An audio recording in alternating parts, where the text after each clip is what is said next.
안녕하세요, 뱅크맘입니다. 오늘의 주제는 한두 푼에 집착하지 말고 고정 지출을 줄여라 입니다. 내일 없이 사는 욜로족이 아닌 이상 많은 사람들은 합리적인 소비를 하기 위해서 공을 많이 들이는데요. 수입은 정해져 있고 지출도 정해져 있으니까 생활비를 규모 있게 쓰려고 하죠. 근데 생활비는 크게 안 쓰는 것 같아도 저축할 돈은 항상 쪼들리고 통장에 마음까지 쪼그라들고 있다면 시선을 다른 데로 한번 돌려볼 때입니다. 바로 가장 많은 돈이 지출되면서 매달 써야 하는 고정 지출 입니다. 매월 정기적인 액수로 나가는 돈이라서 고정지출이라고 하는데요. 대출이자, 보험료, 통신비, 교통비, 세금 등이 있습니다. 붙박이처럼 고정되어 건드릴 틈이 전혀 없어 보이는 지출이지만 고정을 고정이라 여기지 않으면 손댈 곳이 보입니다. 생활비를 한 푼, 두 푼 아끼는 것보다 큰 돈줄기를 잡는 현명한 선택. 지금부터 눈을 크게 뜨고 여러분의 고정 지출을 낱낱이 점검해보세요. 첫 번째, 대출이자 협상 테이블에 나도 앉을 수 있다. 대출이자는 은행이 정하는 거지 내가 무슨 권한이 있겠냐 라고 생각하시는 분들이 있으실 텐데요. 은행도 수익을 창출하는 기업입니다. 여러분은 선택할 수 있고 요구할 수 있는 소비자입니다. 대출이자를 조정하기 위한 방법 3가지입니다. 금리 인하 요구권을 활용하기. 금리 인하 요구권이란 은행이나 대출회사에서 금리를 낮춰달라고 요구하는 겁니다. 이것은 대출을 받을 때나 나의 상황이 달라졌을 경우에는 당당하게 요구할 수 있는 권리인데요. 신용 상태나 상환 능력이 대출을 처음 받았을 때보다 나아졌다면 대출받은 회사에서 금리를 낮춰달라고 요구할 수 있습니다. 대출 승인 과정에서 신용 등급, 거래 실적, 직업 등에 맞춰서 금리를 정하기 때문에 나의 상황이 달라졌을 때는 금리를 변경할 수 있는 거예요. 대환 대출을 이용하자. 기존의 대출 상품을 새로운 대출 상품으로 갈았다는 것을 말합니다. 더 낮은 금리의 대출 상품이 출시되었다면 대환을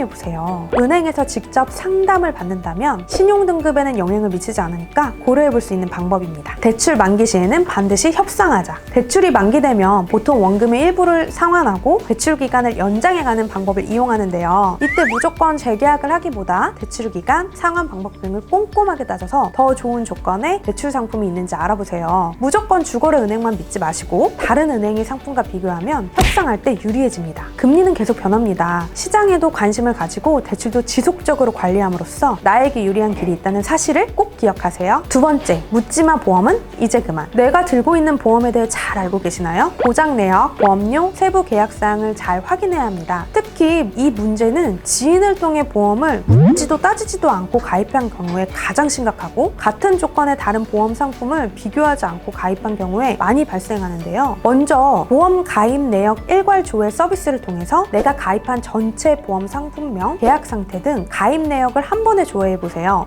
생명보험협회와 손해보험협회 홈페이지를 통해서 이용할 수 있습니다. 그 후 보험별로 보험료를 줄일 수 있는 방법을 계획해보세요. 실속 있고 꼭 필요한 보험은 가져가고 과하거나 불필요한 보험은 과감히 버리는 보험 리모델링이 필요합니다. 보험 리모델링 기본 체크사항을 알아볼까요? 실손 의료보험은 중복 여부를 반드시 확인하세요. 실손 의료보험은 실제 발생한 의료비를 보상하는 보험인데요. 중복 보장은 되지 않습니다. 보험이 여러 개라고 해도 2배, 3배로 보험금을 탈 수가 없는 건데요. 실손 의료보험이 중복으로 가입되어 있다면 무조건 한 건으로 줄이세요. 만기 환급형에서 순수 보장형으로 갈아타세요. 만기 환급형은 만기 시 원금을 돌려받을 수 있다는 점에서 손해보지 않는 것 같고 저축하는 것 같아서 든든합니다. 하지만 세월이 흘러 환급받을 때 물가 상승률을 고려한다면 환급금의 가치가 큰 편은 아닙니다. 그리고 그때까지 살아있어야 그 적립금을 보장받을 수 있죠. 또 환급형 보험은 적립된 돈을 돌려주기 때문에 보험료가 높을 수밖에 없습니다. 만기 환급형으로 가입한 지 얼마 되지 않았거나 일정 기간이 지나 손해가 크지 않다면 순수 보장형으로 갈아타세요. 상대적으로 보험료가 저렴한 순수 보장형으로 가입하시고 남은 금액은 다른 재테크를 활용하는 것이 훨씬 이득입니다. 보험계약 감액제도 특약 해지를 활용해보세요. 비중이 작고 중복이 되는 특약을 줄여서 보험료를 낮추는 제도입니다. 보험의 보장 내용을 꼼꼼히 확인해야 하는데요. 컨설팅을 받으면 중복되거나 불필요한 보장 내역을 줄일 수 있습니다. 갱신형 상품이 많은 경우 세월이 지날수록 보험료 부담이 커지니 세부 항목들도 자세히 살펴보세요. 짠돌이 부자되기 카페에서 무료로 진단이 가능하니 이번에 상담을 받아보시는 것도 좋겠죠. 되겠죠? 세 번째, 통신사 호갱 탈출하자. 알뜰폰은 기존에 쓰던 번호 그대로 동일한 통화 품질을 저렴한 요금으로 쓸 수 있는 것인데요. 3대 이동 통신사로부터 망을 빌려서 제공하는 서비스입니다. 알뜰폰은 업체별로 다양한 요금제를 제공하고 있으니 적절한 업체를 선택해서 휴대폰 요금을 확 줄여보세요. 그래도 기존 통신사를 버릴 수 없다 하시는 분들이라면 이 방법을 활용해보세요. 단말기 요금을 점검. 휴대폰 구입비 어떻게 처리하시나요? 보통 휴대폰 약정 기간 동안 분할 납부를 하는 방법을 사용하실 텐데요. 매월 통신비에 붙어져 나오기 때문에 얼마나 비싼지 체감을 못하는 사람들이 많습니다. 그런데 단말기 할부에는 이자가 붙는다는 사실 알고 계시나요? 스마트폰을 할부로 사는 것 자체가 낭비인 셈입니다. 100만 원이라면 1년에 6만 원, 가족 수가 곱해지면 만만치 않은 돈을 손해보고 있는 것이겠죠? 나에게 딱 맞는 요금제 고르기. 보통 통신사에서 권유하는 요금제를 사용하시는 분들이 많은데요. 통신사에는 요금제가 굉장히 다양하고 그 중에 나에게 딱 맞는 패턴의 요금제를 찾는 것이 중요합니다. 데이터, 전화, 문자 사용량이 어떻게 되는지 살펴보고 맞춤형 요금제를 찾아보세요. 같은 가격에 데이터를 훨씬 많이 사용할 수 있는 요금제가 있어도 통신사는 일일이 고객에게 알려주지 않습니다. 제일 비싼 데이터 다이어트. 요금에서 가장 큰 부분을 차지하는 것은 데이터 요금입니다. 데이터 양을 줄이면 통신비 다이어트를 할 수 있는데요. 장기 고객이라면 걱정 없이 데이터를 사용할 수 있는 방법이 있습니다. 2년 이상 한 통신사를 사용했다면 통신사별 장기 고객 혜택을 확인하세요. SKT는 데이터 음성통화 리필 쿠폰을 제공하고 있습니다. KT는 1년에 4번 장기 고객을 위한 혜택을 제공합니다. LG U+는 데이터를 2배 제공하는 쿠폰을 사용기간에 따라 최대 6장까지 제공하고 있습니다. 통신비 자체를 줄이자. 나에게 딱 맞는 요금제를 선택하고 통신비 다이어트를 맞췄다면 요금 자체를 줄일 수 있는 방법을 찾아보세요. 통신 금액을 할인받을 수 있는 카드를 연계할 수 있습니다. 주요 카드사들은 통신요금을 자동 결제하는 고객을 대상으로 5%에서 10% 할인해주니 가장 효율적인 납부 방법을 선택하세요. 그 밖에 가족, TV, 인터넷 결합 등이 더해진다면 요금은 더욱 줄일 수 있겠죠? 네 번째, 교통비도 다시 보자. 지하철만 이용하는 분이라면 정기 승차권을 사용하세요. 55,000원으로 충전일로부터 30일 이내에 60회까지 사용이 가능합니다. 일반 교통카드보다 16회나 무료로 더 사용이 가능해서 약 2만 원을 절약하는 효과니 어마어마하죠? 단 서울 전용이며 버스로의 환승은 불가합니다. 서울 외의 지역으로 출퇴근하는 경우 거래 비용의 정기 승차권을 이용하는 것이 좋습니다. 이용거리에 따라 다양한 정기권이 있으니 자세한 내용을 알아보고 사용하세요. 광역버스를 이용하는 사람이라면 2020년 전국적으로 시행 예정인 광역 알뜰 교통카드를 이용해보세요. 수도권과 지방에서 광역버스를 타기 위해 걷거나 자전거로 정류장까지 이동하는 만큼 최대 800m까지 300원의 마일리지를 적립해주는데요. 미세먼지 비상 저감 조치가 발령된 당일에는 마일리지 적립이 2배로 확대됩니다. 최대 30%의 요금을 할인받을 수 있다고 하니 건강도 환경도 챙길 수 있는 효자 아이템입니다. 통신비처럼 대중교통 할인 혜택을 제공하는 카드가 있습니다. 전월 카드 이용 실적에 따라 할인 한도가 다르니 효율적인 사용액을 정한 후 활용해보세요. 다섯 번째, 세금도 틈새를 공략하자. 자동차 소유한 사람이라면 누구도 피해갈 수 없는 세금인 자동차세.